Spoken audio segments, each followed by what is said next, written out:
السلام عليكم ورحمة الله وبركاته. أود أن أكشف بعض الملابسات التي حدثت يوم أمس في حادثة اجتماعي أنا وتوني بلير في مكان واحد. تلقيت دعوة للحضور بشكل شخصي إلى محاضرة يلقيها توني بلير. لم أتردد في قبول الدعوة لأني كنت أود أن أسمعه ما يجول في خاطر كل العراقيين وكل العرب الشرفاء. طبعا ما تسرب لوسائل الإعلام من خلال أحد الحاضرين هو 57 دقيقة، الحديث كان بحدود الأربع دقائق.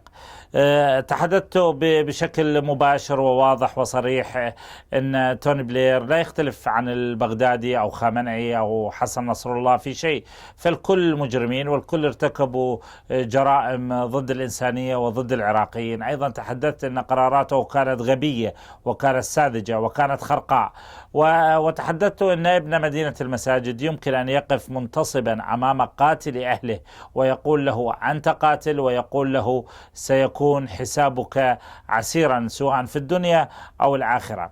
بعض ردود الأفعال التي وصلتنا ردود أفعال يمكن وصفها بالسطحية.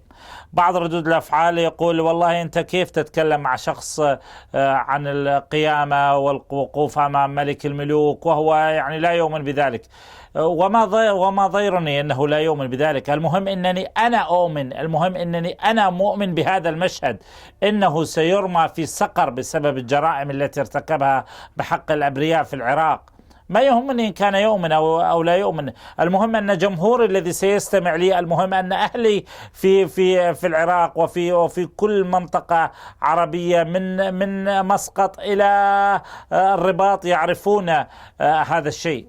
لذا لا ضير أن أتكلم بهذه اللغة. نعم، إن كنتم تعيبون علي أني أذكره بيوم الحشر العظيم فالعيب مردود عليكم.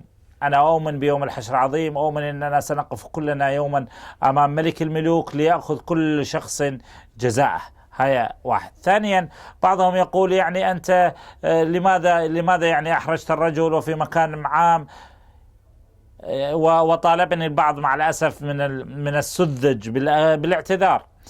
قلت له إن اعتذر بلير وبوش عن قتل ملايين العراقيين، قتل وتشريد وترميل وتيتيم ملايين العراقيين، ودفعوا ثمن أغلاطهم، ربما سأفكر بالاعتذار.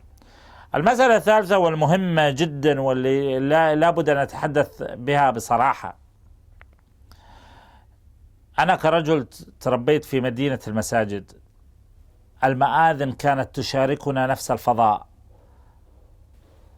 رجال الدين المعتدلين المتسامحين كانوا يعلمون تعاليم الإسلام الصحيح الوسطي البعيد عن التطرف والبعيد عن الإرهاب.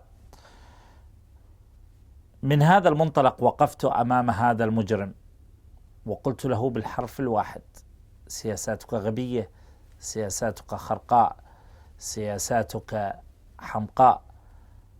وقلت له: كيف تنام وملايين الأرامل والأيتام والشهداء دماؤهم في رقبتك؟ ألا يراودوك في أحلامك؟ ألا تتذكر بهم؟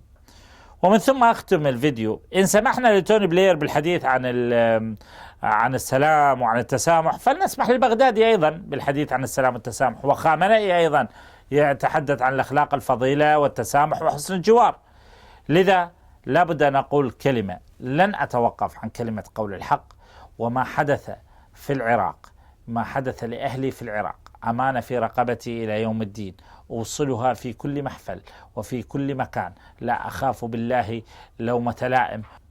أستودعكم الله.